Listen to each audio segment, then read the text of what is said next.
नाथ प्यारे की जय, श्री कृष्ण कन्हैया लाल की जय, श्री कृष्ण प्रणमि धर्म की जय। वंदो सतगुरु चरण को, करो सुप्रेम प्रणाम। अशुभ हरण मंगल करण, श्री देवचंद्र जी नाम। श्री प्राणनाथ निज मूलपति, श्री महराज सुनाम। तेज को श्यामा युगल को, पल पल करो प्रणाम। मैं पल पल करो प्रणाम।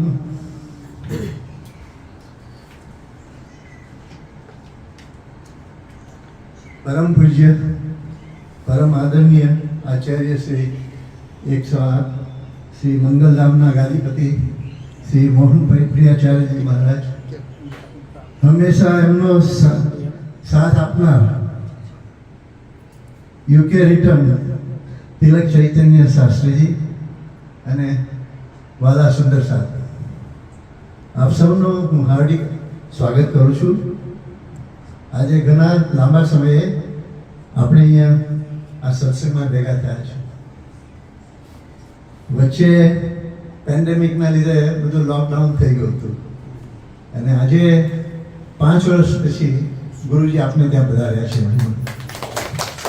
એટલે મને એવું લાગે છે આજની ઘડી છે રળિયામણી, ઓ વાલા આજની ઘડી છે રળિયામણી।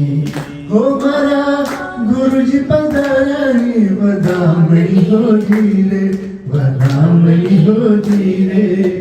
आजनी घड़ी छे रळियामणी। In fact, this is an awakening trip for the upcoming next year's Prana Jayanti, which will be announced later.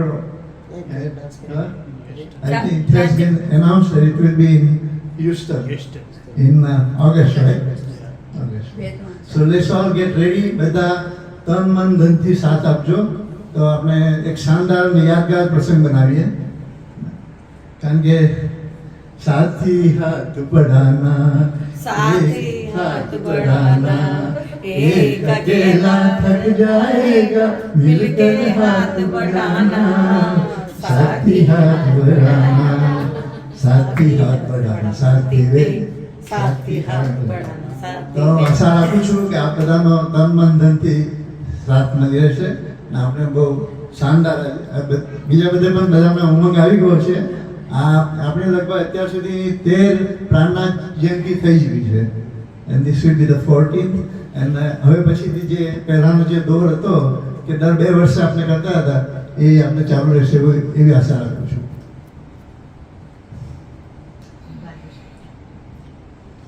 હવે હું એક ભજન ગાઈશ અને પછી આપણે તિલક ચૈતન્યજી 2 ભજનો ગાશે અને આપણે ગુરુજી આજનો પ્રોગ્રામ ચાલુ કરશે।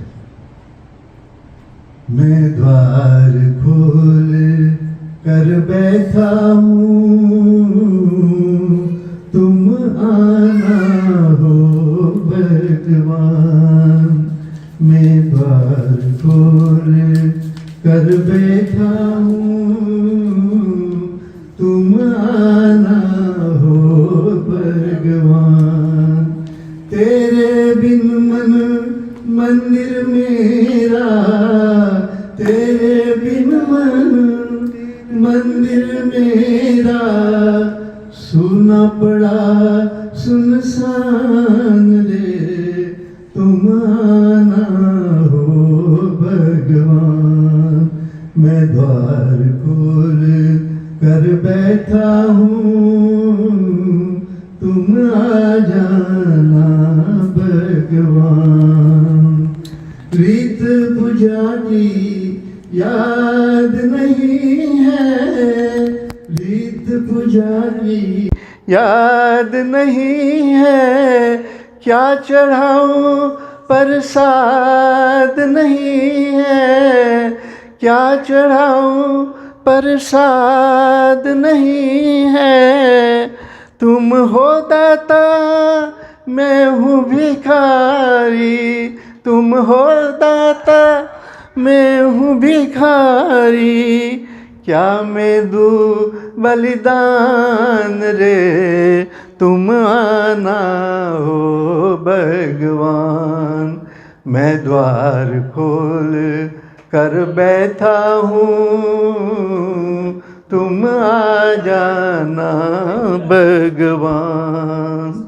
धन की मुझे तो प्यास नहीं है, धन की मुझे तो प्यास नहीं है, दर्श मिले बस आस यही है, दर्श मिले बस आस यही है। धन की भगत से भगत नाथ को हो जाए पहचान रे, तुम आना हो भगवान। मैं द्वार खोल कर बैठा हूँ, तुम आ जाना भगवान। હવે આપણે એક ધૂન ગાઈશું.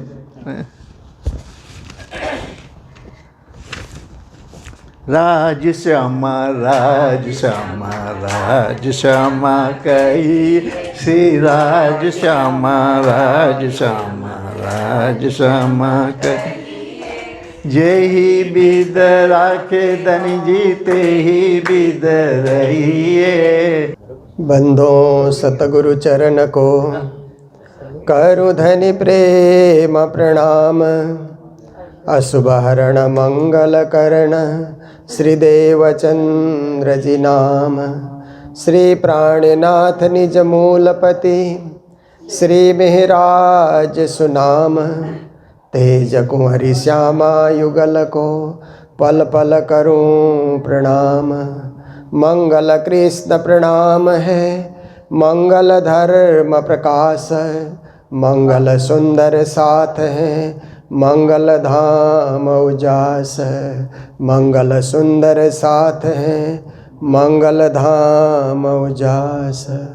बोलो वृंदावन बिहारी लाल की, श्री निजानंद स्वामी की, श्री प्राणनाथ प्यारे की, महारानी बाईजूराज की, महाराजा छत्रसाल की, गुरुजी मंगलदास महाराज की, श्री कृष्ण प्रणामी धर्म की, तीनों पुरी धाम की, सर्व सुंदर साथ की। उपस्थित धर्म प्राण शिरोमणि सुंदर साथ जी, माताएं बहनें भाइयों, बहुत ही सुंदर अवसर, क्योंकि जीवन में धर्म करने का अवसर मिले तो उसको जीवन का सबसे सुंदर अवसर मानना चाहिए।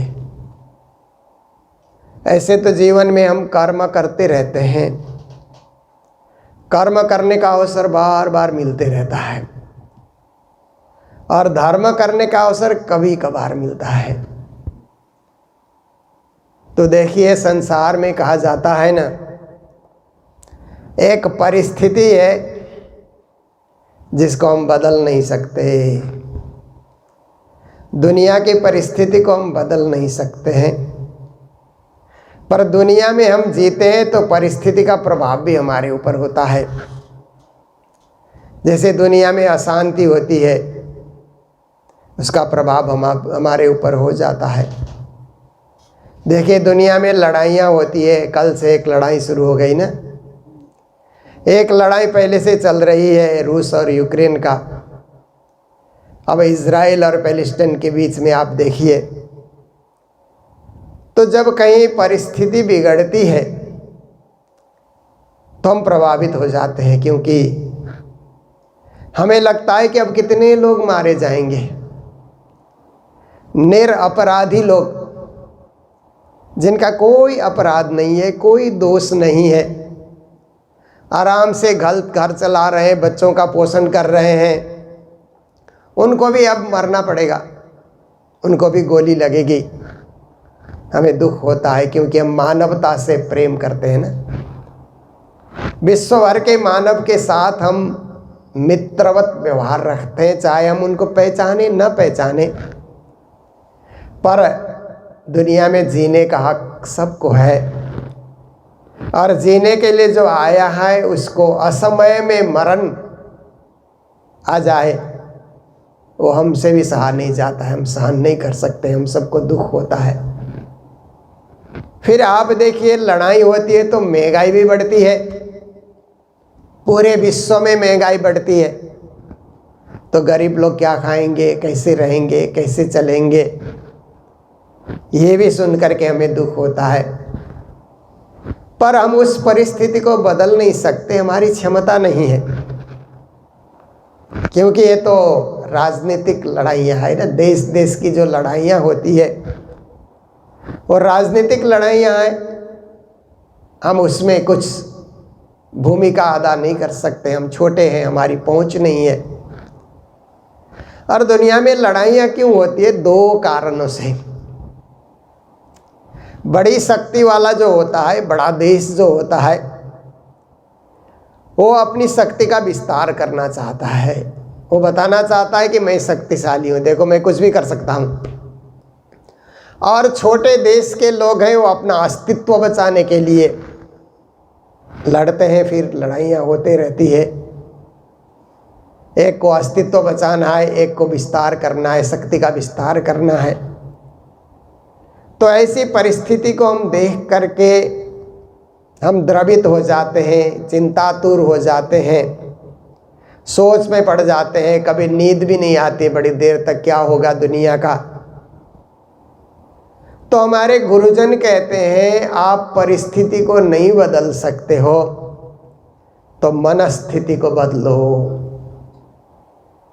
आप परमात्मा से प्रार्थना करो कि सब शांति से सलट जाए, शांति सर्वत्र व्याप्त हो, सर्वत्र शांति शांति हो, या आप मन से सोच सकते हैं। और अपने मनस्थिति को सही दिशा में लेकर के जाना।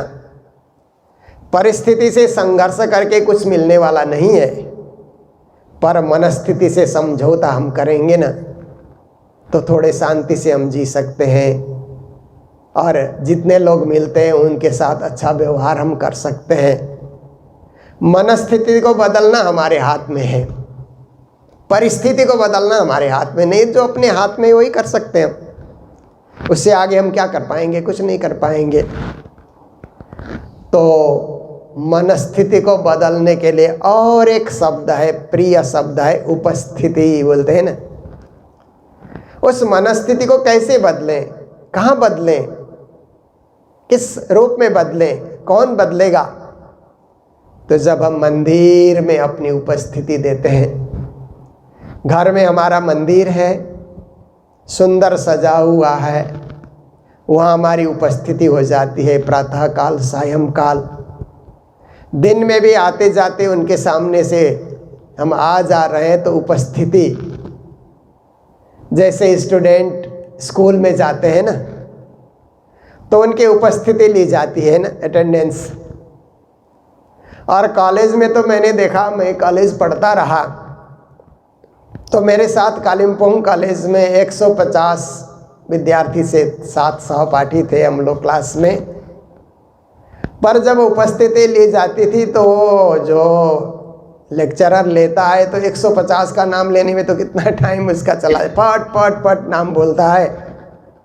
तो वहाँ 150 के 150 उपस्थित नहीं होते थे, 100 होते होंगे या उससे भी कम होते होंगे। पर लड़के ऐसा करते थे कि हम तो घूमने जा रहे हैं, तो मेरे नाम से यस सर बोल देना। कॉलेज में चल जाता है, दुनिया में ऐसी चीज़ें भी चल जाती है, पर राज्य के आगे, परमात्मा के आगे बिना उपस्थिति के हम अपनी उपस्थिति दर्ज नहीं करा सकते हैं। हमें जाना होगा, बैठना होगा, थोड़ा समय देना होगा, जैसे सबके लिए समय देते हैं ना हम लोग। डॉक्टर लोग होते हैं तो पेशेंट के लिए समय देते हैं ना, क्या बीमारी है, क्या तकलीफ़ है, कौन कौन सी दवा पहले ली, सब पूछते हैं फिर खुद दबा लिख देते हैं। नेता लोग होते हैं तो जनता की जो है फरियाद सुनते हैं, क्या है, स्कूल चाहिए, कॉलेज चाहिए, रास्ता चाहिए, राशन पानी चाहिए, क्या ज़रूरत है। इसी प्रकार से पढ़ाने वाले शिक्षक होते हैं तो भी विद्यार्थी से पूछते हैं कौन सा लेसन तुमको पढ़ना है और हमें क्या तुमको बताना है। तो ऐसे ही हम राज्य के पास जाएं, और लोग समय देते हैं ना अपने क्लाइंट के लिए, सब समय देते हैं, वकील लोग भी समय देते हैं केस समझने के लिए। तो ऐसे ही हम राज्य के लिए थोड़ा समय दें, औरों के लिए हम समय दे सकते हैं। कभी कभी फ़ोन में बात करते हैं तो इतना समय किसी को हम दे देते हैं, ज़रूरत भी नहीं होती है। कभी ऐसा भी होता है ना कि हम बोलते जा रहे हैं, सामने वाला थक चुका है, कब रखेगा कब रखेगा, ऐसा भी होता है ना। कभी दूसरे लोग बोलते हैं तो हम तंग आ जाते हैं ना। तो समय हमारे पास सबके लिए है, व्यस्त रहते हुए भी औरों को समय दे सकते हैं हम। तो श्री राज्य को भी समय दें, थोड़ा सा समय, 5 मिनट, 10 मिनट, 15 मिनट, आधा घंटा, बने तो 1 घंटा। अगर रिटायर्ड हैं आप तो 1 घंटा भी समय दे सकते हैं। पाठ करें, जप करें, ध्यान करें और अपनी उपस्थिति दर्ज कराएं। क्योंकि जब हम परम धाम में जाएंगे तो एक प्रश्न श्री राज्य महाराज सबके सामने करेंगे कि आत्माओं, मैंने खेल में भेजा तो तुम लोगों ने कितने बार मुझे याद किया। एक साध करो मुझको तो जी जी करूं 10 बेर चौपाए, है ना। एक बार भी प्रेम से मुझे याद करोगे तो मैं 10 बार हाँ जी हाँ जी। राज्य साक्षात तो नहीं आते हैं, परंतु सुंदर साथ के रूप में और भक्तजनों के रूप में, सूर्य के रूप में, चंद्रमा के रूप में, जल के रूप में, अग्नि के रूप में, 5 तत्वों के रूप में, न जाने कितने व्यापक होकर के राज्य हमारे सामने उपस्थित हो जाते हैं। अदृश्य रूप से हमारे साथ होते ही हैं। इसलिए उनको समय देना, उनके सामने उपस्थिति दर्ज कराने से और मंदिर में बैठने से आप देखिए एक सकारात्मक शक्ति आने का अनुभव होता है। आप 5 मिनट बैठिए, 10 मिनट बैठिए, आपके जीवन में सकारात्मक शक्ति का संचार होते, एक वाइब्रेशन आपको मिल जाता है कि हम एक पुण्य स्थल में, पुण्य भूमि में बैठे हैं। आप लोग 3 पुरी धाम तो गए ही हैं, क्योंकि हमारे प्रणामी सुंदर साध का नियम होता है कि जीवन में एक बार तो 3 पुरी धाम के दर्शन करें। बने तो बार बार करें, नहीं बने तो कम से कम एक बार। आप नौतनपुरी धाम में जाकर के बैठिए, मंदिर दर्शन करके सामने बैठिए तो एक वाइब्रेशन, सदगुरु देवचंद्र जी महाराज का वाइब्रेशन होने का आपको अनुभव होता है। उन्होंने अपने हाथ से जो खिजड़ा का वृक्ष लगाया है उसका स्पर्श कीजिए, ऐसे लगता है कि हम सदगुरु का स्पर्श कर रहे हैं। जमुना जल का पान कीजिए, ऐसे लगेगा परम धाम के यमुना का हम पान कर रहे हैं, ऐसा अनुभव होगा। अब जब महामंगलपुरी धाम जाते हैं, परिक्रमा कीजिए, प्राणनाथ जी और बाईजूराज जी वहीं होने का हमें अनुभव होता है। और पद्मावतीपुरी पन्ना जब जाते हैं तो श्री प्राणनाथ जी, महारानी बाईजूराज, महाराजा छत्रसाल, सुंदर साथ की मंडली बंगला जी में बैठ करके जो प्रवचन करते थे, वाणी चर्चा करते थे, वाणी गायन वहाँ पर होता था। ऐसा अनुभव होता है कि वो झनकार, वो आवाज़ हमारे कानों में अभी भी टकरा रही है। तो देखिए, हमारी उपस्थिति से मनस्थिति में प्रभाव पड़ता है।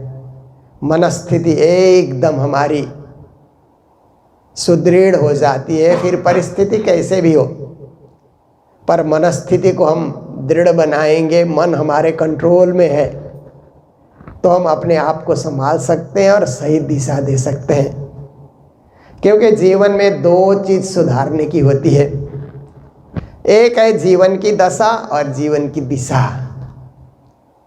जीवन की दशा आप देखिए कि किसी ज्योतिषी के पास आप जाएंगे ना तो 9 ग्रह ये दशा है, ये ग्रह खराब है, ऐसे बोलते रहते हैं ना।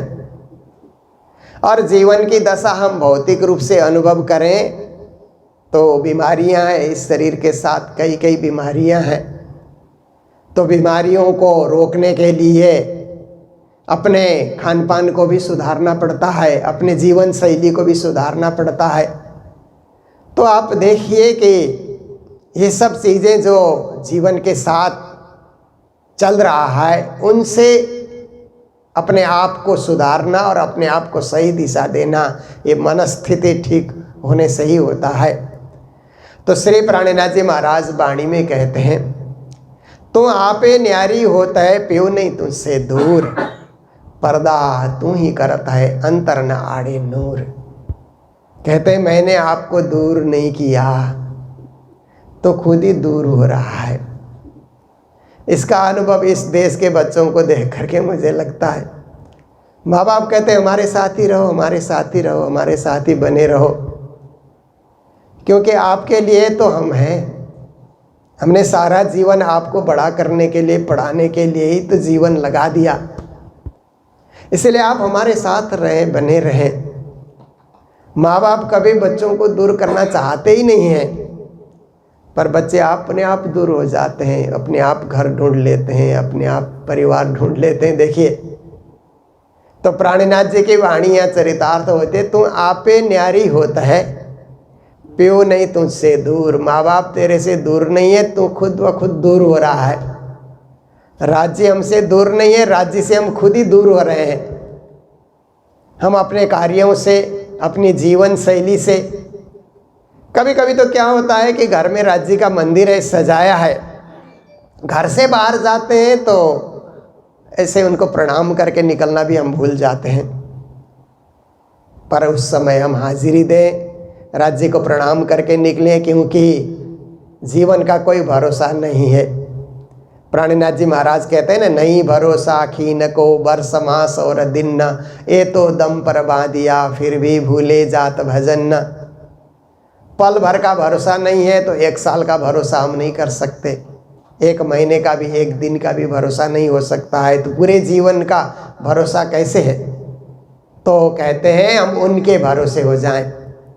इसलिए सायंकाल हम लोग स्तुति में गाते हैं न, संध्या सुमिरन आरती भजन भरोसे दास, मनसा वाचा कर्मना श्री युगल चरण की आस।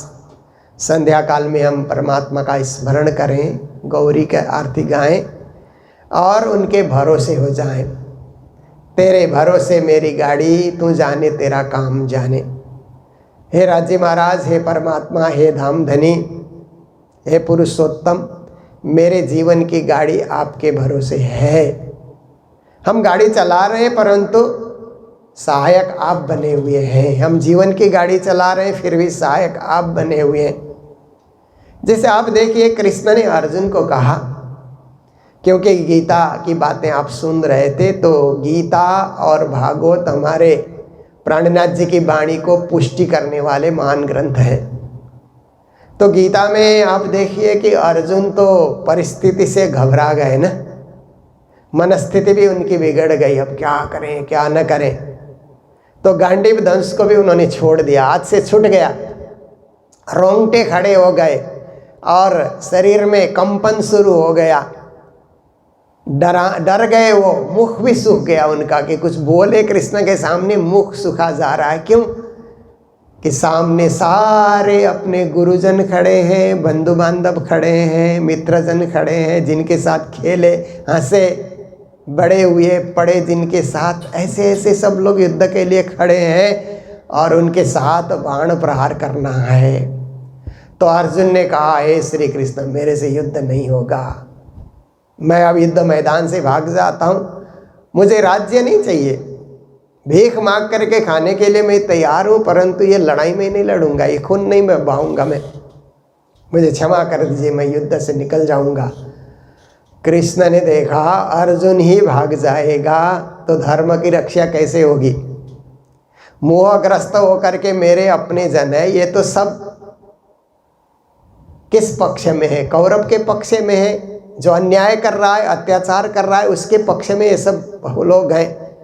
तो सत्य की रक्षा के लिए, धर्म की रक्षा के लिए किसी को तो खड़ा होना ही पड़ेगा ना। तो अर्जुन को श्री कृष्ण ने दूसरे अध्याय के दूसरे श्लोक से ज्ञान देना शुरू किया। गीता पढ़ने वाले पहले अध्याय पढ़ करके निराश होते हैं, यहाँ तो कुछ भी नहीं है, लड़ाई की बात है। पर गीता शुरू होती है दूसरे अध्याय के दूसरे श्लोक से। 18 अध्याय गीता सुनाने के बाद कृष्ण ने कहा, अर्जुन मैंने तुम्हें ज्ञान दे दिया, यथेच्छसि तथा कुरु।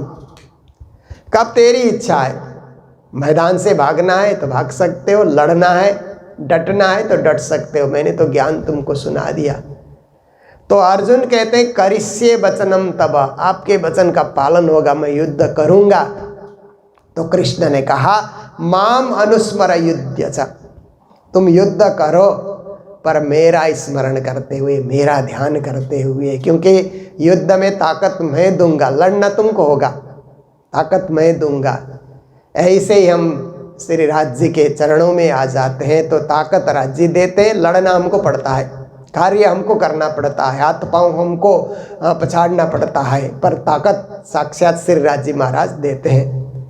देखिए छत्रसाल महाराज एक जागीरदार के पुत्र थे।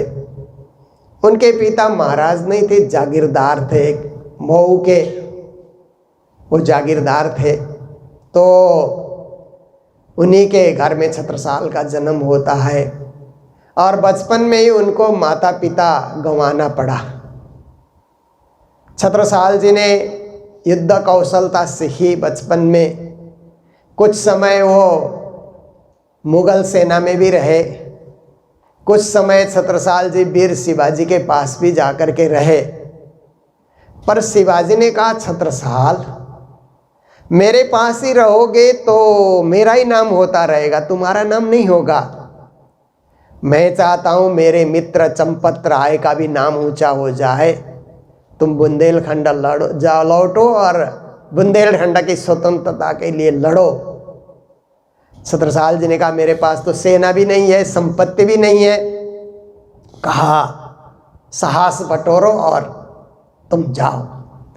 छत्रसाल जी आए, 5 घुड़सवार और 25 पैदल सेना को उन्होंने सजाया, सेना की टुकड़ी बनाई और गुरिल्ला की तरह वो लड़ाई लड़ा करते थे। रात के समय में मुगल छावनी में जा कर के उनको वहाँ से भगाना, खदेड़ देना जब वो विश्राम कर रहे होते थे। ऐसे समय दिन में तो लड़ नहीं सकते, उनकी सेना ज़्यादा होती थी, छोटी सी टुकड़ी कैसे लड़े। तो ऐसे छत्रसाल करते रहे तो उनकी सेना कहते वेतन चाहिए, वेतन चाहिए, घर का गुजारा कैसे होगा, लड़ाइयाँ ही लड़ा रहे हो। थोड़ा सा धन माँ का उनको मिला, मामा लोगों के यहाँ से वितरित कर दिया। फिर 4-6 महीने में वेतन दीजिए, लड़ाई तो हम लड़ेंगे, आपका आदेश है, जोर शोर से लड़ते रहेंगे, परंतु वेतन तो दीजिए। और मांगना भी सही है उनका।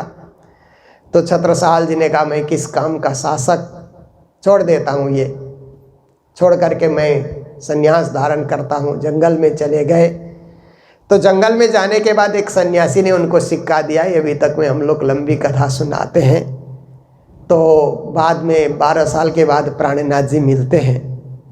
तो प्राणनाथ जी मिलने के बाद चोपड़ा की हवेली में प्राणनाथ जी की उन्होंने पधरावनी की।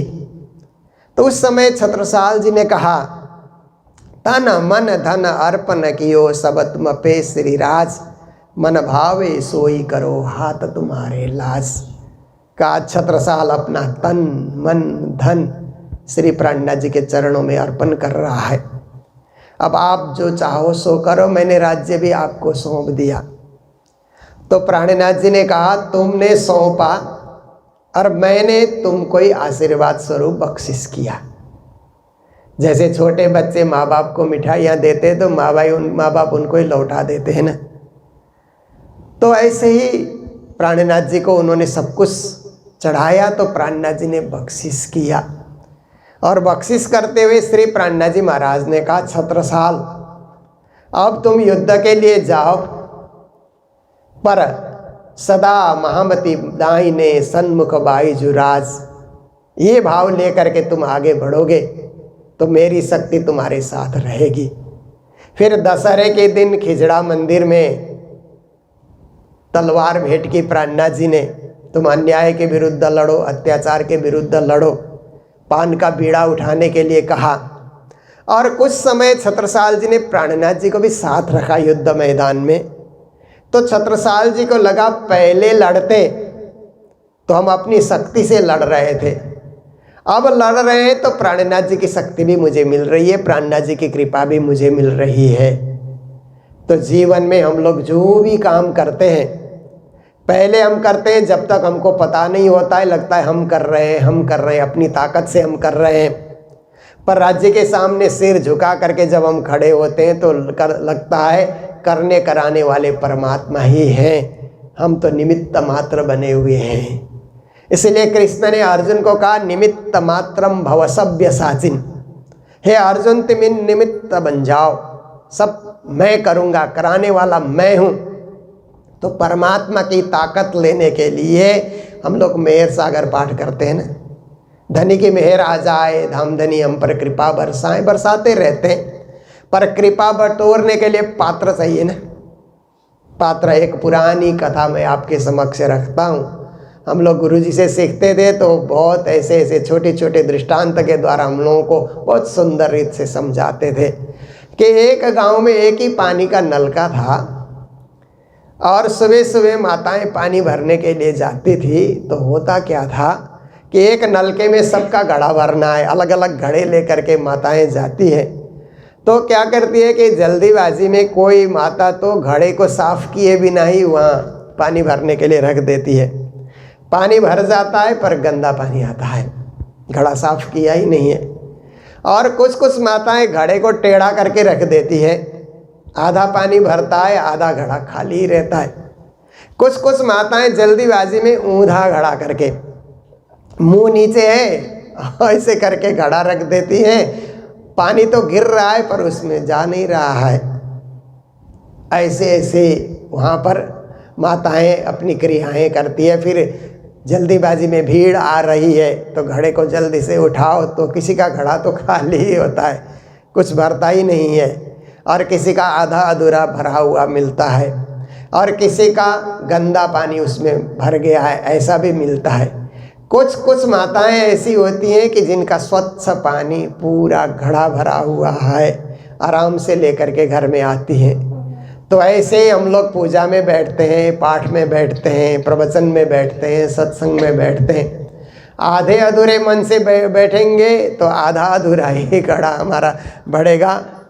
आधा अधूरा मन से मेहर सागर पाठ करते हैं क्योंकि पात्र सही नहीं है ना, पात्र सीधा भी नहीं है। पात्र होते हुए भी उसको सीधा हम नहीं रख सके तो पूरा पानी उसमें मेहर उसमें भरा नहीं जाएगा। इसलिए प्राणनाथ जी ने कहा पात्र ओ लखीने की जो अर्चा शास्त्र अर्थ जो ये जो ऐसा करके कीर्तन वाणी में बोलते हैं कि पात्र आपको सही रखना, पात्र साफ रखना, पात्र स्वच्छ रखना, पात्र निर्मल रखना।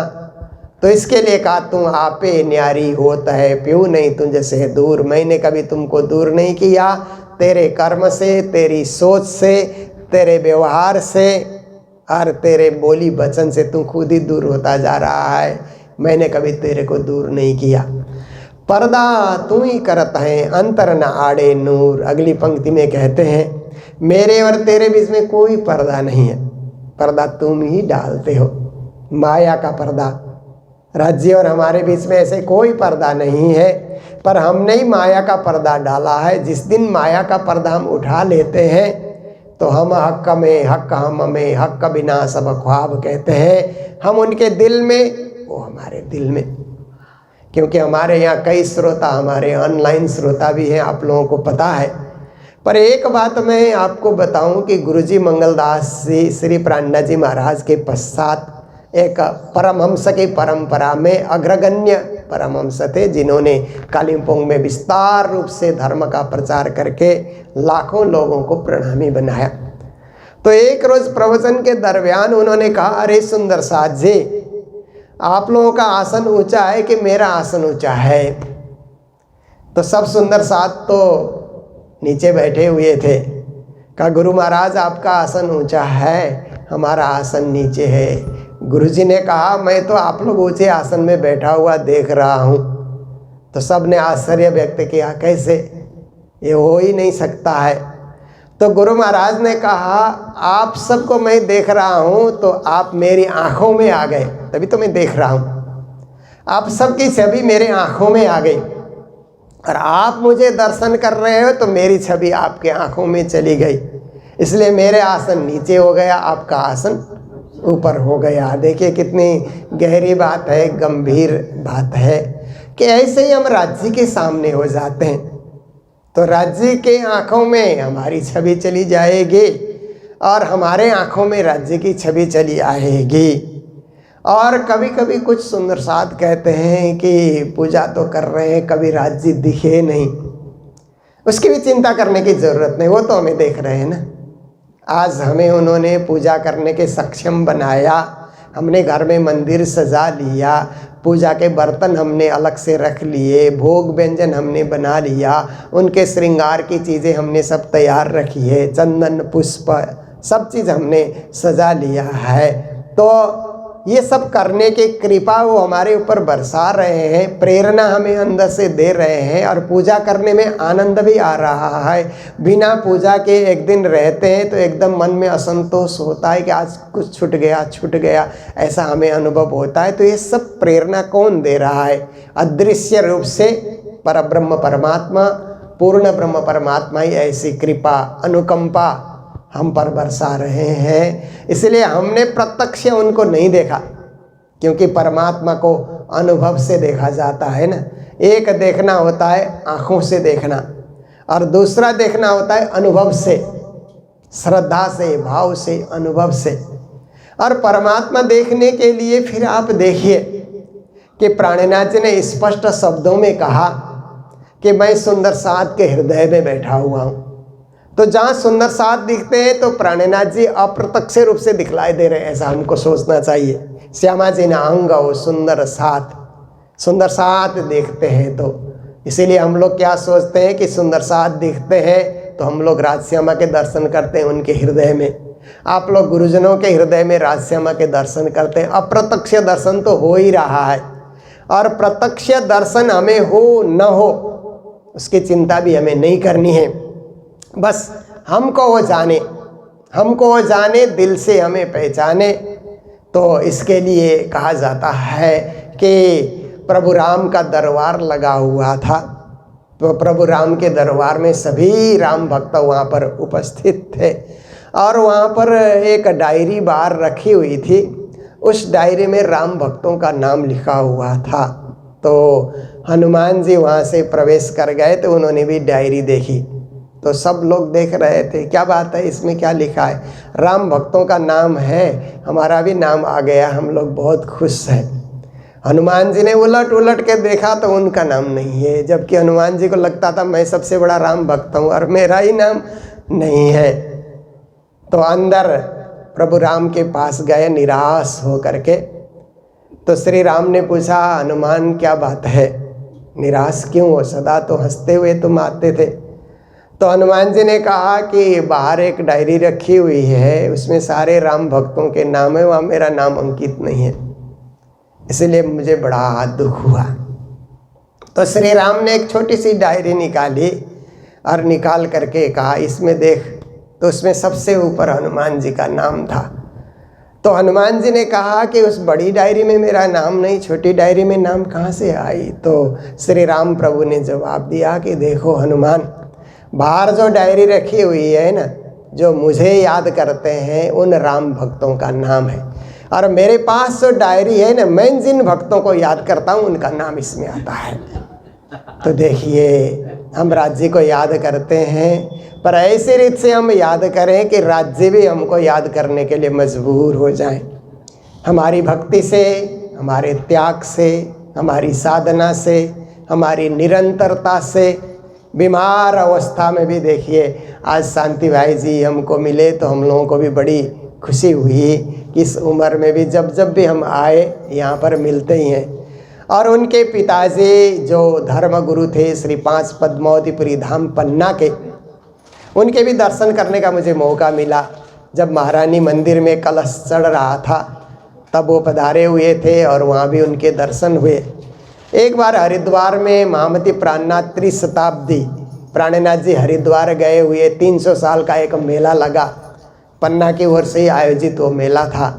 तो उसमें भी धर्मगुरु पंडित प्यारेलाल जी वहाँ पर पधारे हुए थे, सफ़ेद पगड़ी में, सफ़ेद वस्त्र में, और हमेशा कुछ कुछ लिखते रहते थे। और उनके सुपुत्र देखिए इस उम्र में है, फिर भी जब भी राज्य का नाम लेना हो ना, देखिए तो जब तक हमारे पास शक्ति होती है हम हाथों से सेवा करते हैं, जब शक्ति कम हो जाती है तो हम पाठ करते हैं, पाठ करने की भी शक्ति कम होती है तो निज नाम का जाप करते हैं, जाप करने की शक्ति भी कम हो जाती है तो अंदर ही अंदर याद करते रहते हैं। और वाणी में श्री प्राणनाथ जी ने कहा, सब याद ही में हजूर, तुम याद करोगे तो मुझे पर्याप्त है, मुझे चीज़ों की ज़रूरत नहीं है। चीज़ें तो इसलिए चढ़ाते हो कि उसमें भक्ति को जोड़ा जाता है, भाव को जोड़ा जाता है, इसलिए चीज़ें सजा रहे हो, पर वास्तव में तुम्हारी याद ही मेरे लिए पर्याप्त है। याद करते रहो। जैसे बहुत सारे माता पिता के बच्चे अमेरिका में हैं, उधर यूरोप में हैं, ऑस्ट्रेलिया में हैं, गल्फ़ कंट्री में भी हैं बहुत सारे, तो कमाते हैं लड़के बच्चे, इधर आकर के कमाई करते हैं। तो माता पिता फ़ोन में उनको यही बताते हैं कि बच्चे कभी कभी हमें फ़ोन करो, याद किया करो, है ना, तुमने कितनी संपत्ति कमाई, हमें कोई ज़रूरत नहीं है, हमने अपने लिए कमा रखा है जो परमात्मा ने कृपा करके हमें दिया, पर याद तो करो, बखत पखत पे माता पिता को याद तो करो।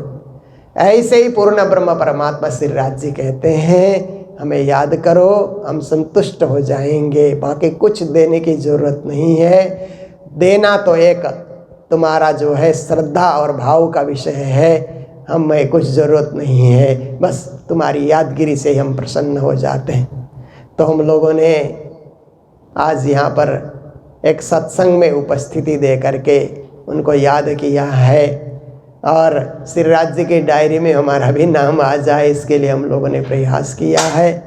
आप सभी को बहुत बहुत धन्यवाद देते हैं। हम लोग 5 साल बाद मिले, महामती प्राणनाथ चतुर्थ शताब्दी एक हॉल में किया गया था, आप लोगों ने तैयारी की थी, तब आप सबसे मिलने का मौका मिला था। और आज फिर से हमारे रमेश जी और सुशीला जी तो यूरोप की यात्रा में थे, फिर भी मैंने उनको फ़ोन किया कि हम आ रहे हैं, तो इन्होंने आकर के जल्दी से 3-4 दिन में जितना सूचना दे सकते थे तैयारी कर ली, क्योंकि मैं सबसे पहले 89 में आया था तो भी इनके घर में मैं ठहरा था, तब से मैं आ ही रहा हूँ। तो यही है कि हम सब मिल कर के जीवन को उत्तम बनाएं, सफल बनाएं, समय को भी सफल बनाएं, जीवन को भी सजाएं।